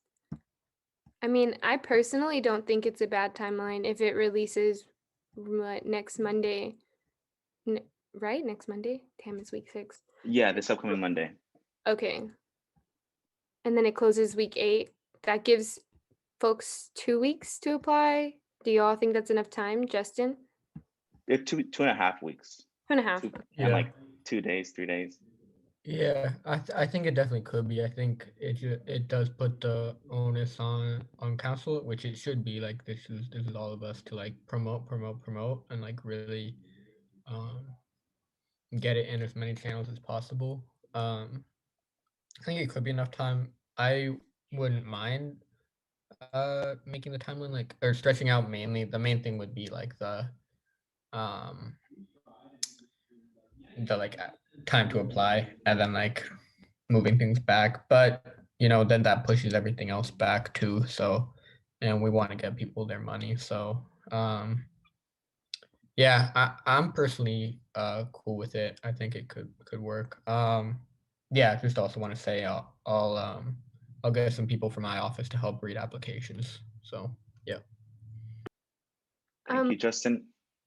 Oh, real quick, ma'am, I want to respond that we could delay it to February 26th, which is the end of week 8, and that would give them 2 more days to submit the applications. The only thing would be that then the readers are pushed back to like Monday, week 9, and I wanted to give them hopefully the weekend to possibly read, because while the application's open, I did want to collect the readers from all your offices and then train them, just like a 1-hour session for training. But we definitely can push it back. Again, it's just about whether we push back the deadline, because if the reading is done by week 1, it then will take us about a week to submit the reg forms, and then it'll take SGA a few more weeks to then process all those reg forms. So in reality, even though the deadline is April 9th to submit the reg forms, SGA will probably not be able to submit all those reg forms for another month, or hopefully in 2 to 3 weeks. Right. I had one question. Well, 2 things. One, is it possible for you guys to be able to like read them as they come along? Or do you feel as though like if it's open till Friday, most people will apply like that last Friday, making the whole process like not worthwhile? That's definitely up for consideration on council and how we think it's best to read. My only concerns with doing that, because we discussed that with my team, is that if we read them as they come, we may end up having to do a second round of reading if we select too many applicants. So if we're giving applicants like acceptances as they're coming, we don't see the entire pool, and we can end up with an extra amount, which again is not a problem. We would just need to add another week or a few days for then the readers to reread the like smaller pool to select the final 485 applicants. Okay. Yeah. And then my last question, and then I'll call on Zuleika. Well, it's not really a question. I also think it's a good idea to just make it Friday, just because Wednesday's just an awkward day and it's week 8 for a lot of students. So I'm thinking already like students operate on Friday deadlines, and even then we still miss them. So I think Friday is probably the best. Zuleika? Yeah, I agree with the timeline. I think the timeline is great. I think my only question is in terms of like the application, Noah, I know that we discussed like if we were going to add other forms of where students were applying to, so that we can get an idea of any other relief that students were applying to. So I was just wondering if we were going to be able to possibly look at the application before it's released. I also want to make sure that we're also collecting data on the different identities. So if they're able to say if they're parenting students, or if they're able to say they're international students, so that we're able to gather that information as well. Yeah, so I wanted to send you out the application tomorrow. Of course, it wouldn't be with all of council present. What we can do, and with regard to the guidelines would be only for the readers who are reading the application. And so I wanted to pass the guidelines next Tuesday because it wouldn't affect the application itself. So I wanted to kind of be multitasking to release the application as soon as possible. So for the guidelines, I know I saw a few messages in the chat, that would be next Tuesday. And again, it wouldn't affect the application, but then the application, if we wanted to review it during the meeting, then we definitely can do that next Tuesday, if you would all like. But I felt that if we did it in the chat, we could all send in our improvements. If we did it right now live in the meeting, it would take a long time to kind of go over each little point. And so I wanted to send it to you all. Again, tomorrow morning, I will send it, and you can all give me any like edits, any suggestions. The wording of it can be changed, with I don't think that'll be productive to do during a live meeting. It's a very tedious work. So I wanted to send it in the chat. And again, that'll be these upcoming days. So we'll have from Wednesday to next Monday to edit the application, so that all of you, if you're busy tomorrow or Thursday or Friday, you still have the weekend to make edits. And then again, in the application, we are also collecting identities. We did that last year as well. And that'll go into the guidelines for our readers when making decisions on the recipients. Thank you, Noe. Christina had a question in the chat, but so I don't know if you want to answer that and then go to Promise next. So Christina, is it possible that guidelines might affect questions on the application? They might, but again, it will be based on the identities that we include. So the identities we include can change or will change from all your edits.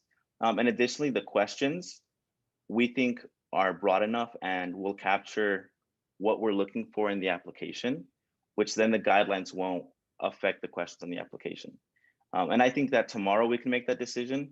Once we see the application, we can make that decision. And then if we need to push the deadline back, we can push it to Wednesday, February 10th. That's why I included the possible delay here in case we have to approve the guidelines on Tuesday before we release the application. So we can always push back the delay it to Wednesday, February 10th. So Christina, we could move back the guidelines. So yeah, it's definitely an option. Cool. Promise? Oh, sorry. I think I put my hand up, but Zuleika kind of asked my question about the like application and like the guidelines and stuff. I guess I did want to ask, like, is the application going to say like are there specific things that people can pick to specifically fund, or is it like just like broad like COVID relief and then like they write stuff? Like, what does the application look like in that regard? And is it feasible for people to get done in the next 2 weeks, especially since we're in midterms? I think is like, because if it's more so like essay, like narrative stuff, that would be something that like I'd be a bit concerned about, because like I think a lot of students who are especially going through it, it's like another thing to fill out and they might not like have it in them to do so. So I just want to. So for the application, we did 3 long responses, which is what we did last year as well in the application. And that application was open for 2 weeks and we were still able to collect roughly 3,000 applications. And so I'm not thinking that the long responses will be difficult. We've indicated that it's as long or as short as the applicants want to include. So that won't be I don't anticipate that being an issue. But again, if it is something that we're not receiving enough applications, we can always delay this timeline. I think the good thing about the application reading deadline being between week 9 to spring week 1, then we can always push it back. And if anything, we'll just give the readers more time during spring quarter. The application will include a question on residency status. In terms of access to other funding, I have reached out to Emily about reviewing her application and seeing if our questions will overlap so that applicants could copy and paste their responses from both of our funds. So I'm still waiting on her directors to send me that application. And then I've also reached out to Christina about your basic needs fund, which isn't going to be opening until, I believe, if I remember, week 1, week 2 of next quarter, which also won't overlap with our fund. And then Books for Bruins also won't overlap with our fund, but we can definitely include an automated response to all the applicants on future funding once we're able to collect those. So in terms of access to the funding, that's the best we can do. I did reach out to everyone who's hosting funds and seeing if we could like work them together. But right now it doesn't seem like our timelines intersect. And then Naomi, yeah, tomorrow I'll send the Google form so we can all make our edits. I kind of wanted to just talk about this timeline right now and then send you the form tomorrow. And we can make any edits that we want. And again, if we do make enough edits where we bring this back as a discussion item next week, then we'll definitely do that and just delay the opening of the application to Wednesday, February 10th. Thank you, Noe, for those updates. I do want to say to Bakker's question, I find value in collecting data, even if the things aren't overlapping, just knowing like, has this student applied to Books for Bruins in the last year, like however we want to phrase it, because I think those still tell powerful stories. You know, if we're having like the same students applying and exhausting all forms of funding, that really shows that there's still gaps in the services that are being provided, whether it be by UCLA or by USAC. So I do think that there's benefit in asking, even if it doesn't overlap. Yeah, Naomi, just to point out, while yes, I do agree with you, just but like also I think my main what he really meant by access to fund is like state and federal, because those are the significant ones. Like, I know book for Bruins are like accessible to all students, and other funds are also accessible to most, if not all, students. But that is not the case for state and federal level. So that's why uh, I believe that should be taken into account as part of the reading process. And I don't know if this will be included in the application, then I'm fine with that being released. The application being released before the guidelines. But like if there is a discussion about that, then I believe that we should wait to do the guidelines first and see if this is something we want to include, then do the application. So it's like up to council. What do they think about including this as a question? Yeah, so Walker, to respond to that, we can definitely, again, still push it back to next Wednesday to release the application so that we have a council meeting before. But again, the application will be for us to include in, like the point that you all mentioned of including the question of what other funds students have applied to. That's currently not on the application, but I will be adding it just because of your suggestions.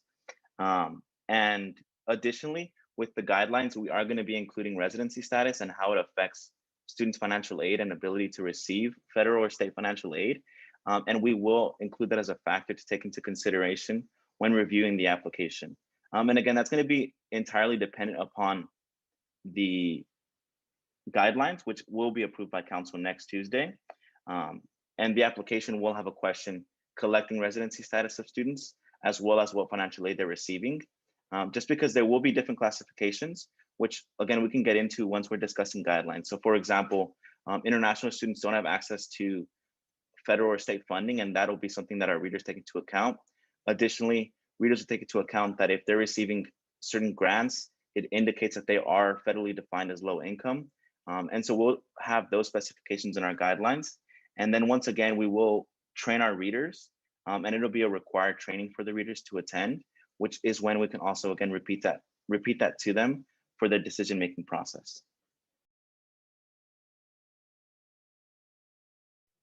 Thank you, Bacher, for that question. I'm not really sure how to word this, but I feel like I don't think it's necessarily a concern. I do just want to point out that we are not financial aid, and I don't think that we should in any way be having students submit financial documents or anything, or having to give certain information over. I don't know how others feel about it, but I just also want to make sure that when we're evaluating, we're not using the exact same criteria, because this is not financial aid. It's not even related to ECRT or anything, and we don't want to get students into trouble with financial aid. Yeah, the questions are I would say just to collect information on their status. And I agree with Christina that we should emphasize which questions are being taken into account for data and which are being taken into account for decision making. And again, when I mentioned the guidelines, it'll be just one aspect of how we instruct our readers. It's not going to be if there's a student in this group, they must be awarded it. It'll be more so if there's a student in this group, take into consideration that because they're in this group, this. So it'll be dependent on the group identity. And that's how we'll be instructing the readers. It won't be, oh, because this reader is this, they should be receiving this. It'll just be kind of something that they take into consideration so that the readers are well informed on the application's background. But again, it won't be anything where we're asking for proof. And that's why we decided to not ask for the students' EFC this year, because we asked for it last year, but there was a lot of inconsistencies. Some students didn't know their EFC. In the end, it didn't really provide much impact on their application because the EFC varied so wildly. And especially because of the pandemic, EFCs are delayed 2 years and don't really play too much into their current financial situation. So again, it won't be, once you're this identity, you will be receiving it. It'll just be a guideline to give our readers more information on the applicant. Thank you, Noe. I mean, other than that, we just again want to thank you for all of the labor that you put into this. Super excited to see the guidelines for next week. If no other council members have questions, then we can just conclude this. And then if there are other questions, we could of course answer in the group chat or whatnot. No, I did you I want do have a question of when you're planning on sending out the campus-wide email, just to make sure it does fit in to when the application is open. And if anything, we can keep it open a little bit longer so that they do receive that campus by email.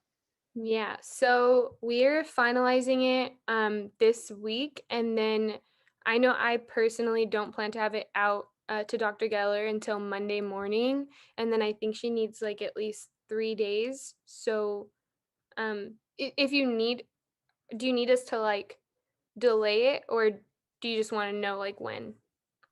Well, will it fall in between February 8th to February 26th? Yeah, for sure. Okay, then that's all that matters. Okay, cool. Yeah, we can add it. Just send me the information, and then we can add it. Okay, beautiful. Thanks all for participating in that. I'm seeing that we're at the last item on our agenda. I don't even know if that's true or not, but it says here. Okay, so we have a resolution condemning the military coup in Myanmar and in support of Burmese students. So Bakr, I will turn it over to you. And I also know that Alfred's here too, and he's the president of the Burmese Student Association. So at one point, Alfred, if you want to jump in after Bakr, you're good. Yes, I'll let Bakor take the helm, and I'm here to provide any additional history questions and just to answer anything that any of you have. But I'll let Bakor do the main presentation. Okay, hi everyone. So as you know, this has been like a fastly developing situation. Things happen just in like one day or like few hours. Um, and so basically what happened is that there was an elected government through elections, and the military were like basically uh, in disapproval of that. So that led to them basically arresting civil leaders and elected officers, and basically replacing them with loyalists and temporary, like you know, like a military government, basically. Um, and due to that, there's several implications, starting with a communication blackout in major cities, in addition to banks being bank transactions being suspended, and so people cannot really um, access their funds freely, and like move large amounts of money. The fate of many family members of students are like unknown. They cannot communicate with them, and there is high uncertainty. Um, and this is not something new. It is previously the military was in control back in 2011. And so what's really happening is basically um, going back to used to what used to happen. So this also builds up as a traumatic experience. Like it is a reminder of what used to happen in terms of uh, the military ruling over Myanmar. And I think you all heard more details about this and like actual experiences from students who came in public comment.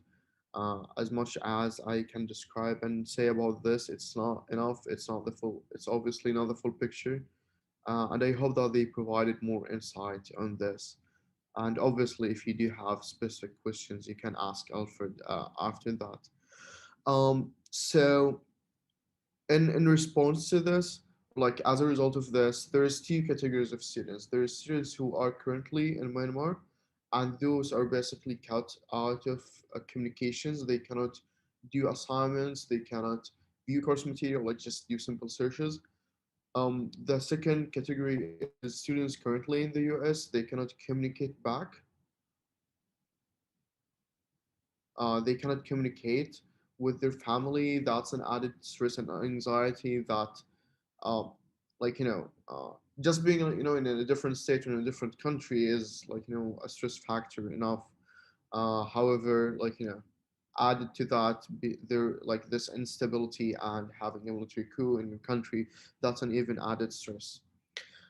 So what um, the Burmese students are asking for is basically for the departments and the academic senate to accommodate their students, both who are in the U.S. Um, and Myanmar, and especially the ones who are back there because they don't have a choice in accessing or doing assignments.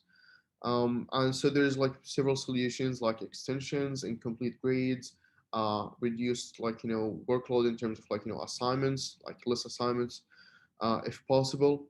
Then in terms of tuition and fees, because again they cannot really access funds, so that might be an issue. There, tuition is coming soon.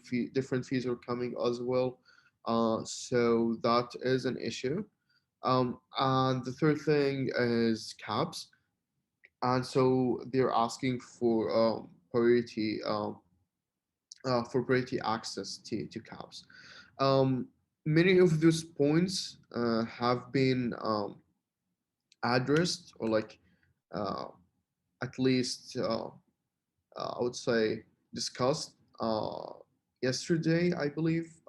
Honestly, I'm a bit lost in terms of time and dates because I don't know. For me, it's for 2 days. I don't know if like when it is in the US with Dean Blenzy. So and I see that she is here in this meeting, so she can also offer insight on what is currently happening and what has happened since that meeting. With I believe it was with Alfred.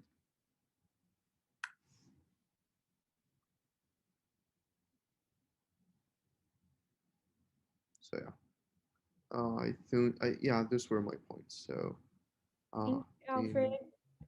Dean, Dean Blandisi, did you want to add anything to Alfred's presentation? No, maybe Alfred can speak and then I can comment. If that would make sense.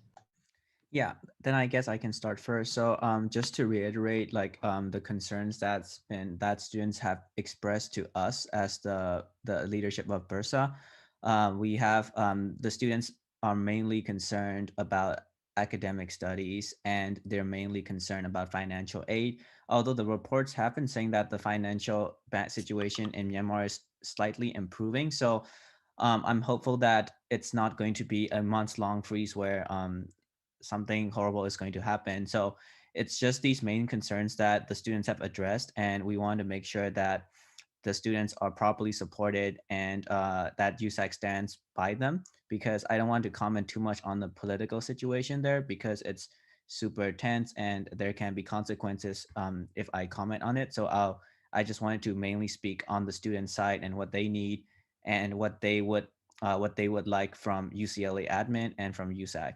So it's just like Bakur said, it's the situation basically is happening according to the whereas clauses, and and what the students have been asking for is coming from all of the action items. And like Dean Blandisi said, she has also she has provided her support to help students with this situation. And I just want to make sure that the students are fully that the Burmese students know that they have UCLA admins and USAC's support as they navigate these difficult times right now. But yeah, if you have any questions, I'm happy to answer them. But I think I can let Dean Blandisi talk a little bit more about this. Sure. I've read the resolution, and I think all of the things that have been commented on to date are very much already in place to provide support to our students. So obviously, we're very concerned. Been in touch with a number of faculty, been in touch with students, met with Alfred and Swan last night. Also in touch with um, uh, Naomi and JP to share that we have 15 students, undergraduate students from Myanmar that we believe are currently there or have direct connection. That doesn't mean that we are acknowledging the diaspora community, and that we don't have data on to be able to connect to those individuals. But acknowledging that obviously when financial markets close, that makes it incredibly challenging for students. We have seen students from Turkey, from Ecuador, and from Venezuela in very similar situations. And in every situation where there is a financial collapse of a market, we do everything we can to freeze tuition and make sure students can stay enrolled in class. So the financial pressures, I hope, can be alleviated through the one-on-one counseling, depending on the situation that the student is experiencing. If short-term resources are needed to pay rent, to pay groceries, the Economic Crisis Response Team is prepared to provide resources. And USAC previously donated $30,000 to ECRT specifically to support international students from last year's USAC International Student Representatives. So those resources are available to students from Myanmar and have been being dispersed to international students since we received those funds. So I will just say that the financial issues, I understand the pressures and the mechanisms are in place to provide support related to the mental health needs and counseling. So I wrote to all 15 undergraduate students. There's also one graduate student. And I offered the My SSP, which is mental health counseling in one's native language, if that is requested, or the 24-hour hotline that students can get access to. And I provided some information about that. So My SSP might be a more viable option at this point for students that might be in the country, because there's a chat function as opposed to a talk function. So being thoughtful, I think, Alfred, to your point about what you can and cannot communicate about the stressors of living through a military coup in this moment. So Dr. Nicole Green and her team are prepared to support, and we have those mechanisms in place.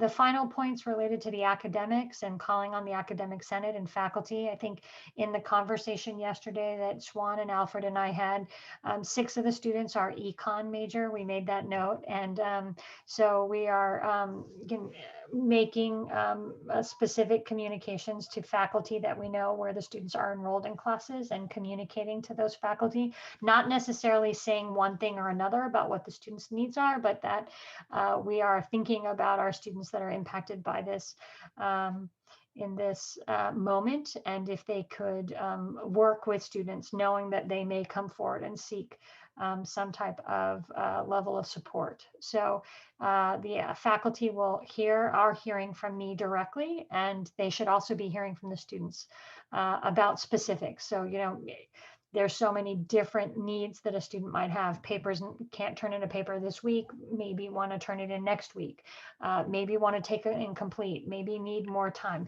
All of those individual needs are going to have to be worked out between the faculty member and the student when the student can communicate and has the internet access, and they'll receive support from me to help in that process. So attempting to do all that's been requested, and if there are other things that need to be addressed, students have my cell phone number and can connect with me directly to talk through what ways in which we can be supportive.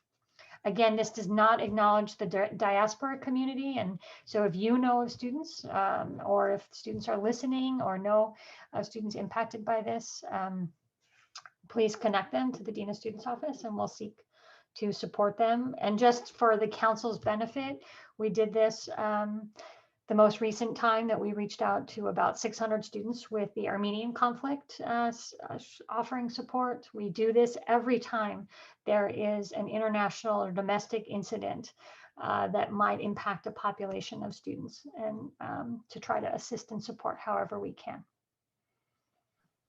I had one question about that, Dean Landisi. So in terms of financial aid, so I don't understand financial aid too well since I'm an Right. international. As an international student, you don't need to, but you just come forward and we'll work with you. So Sharifa Dela Cruz is the economic crisis case manager, and Itzel Guerrero. So Sharifa and Itzel will look at all the different ways. So what we need to hear is, I can't pay for groceries, I can't pay for rent, I need $650 to get through the next month because I don't know what's going to happen.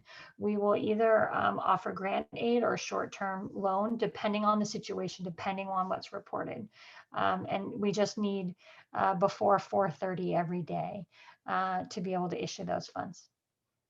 I see. That's very nice. Students would definitely appreciate that with the financial uncertainty they have right now.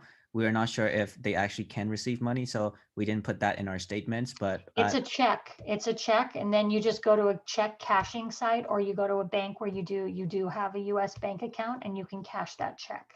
okay, So got it. those are funds, currency immediately before 4:30 every day.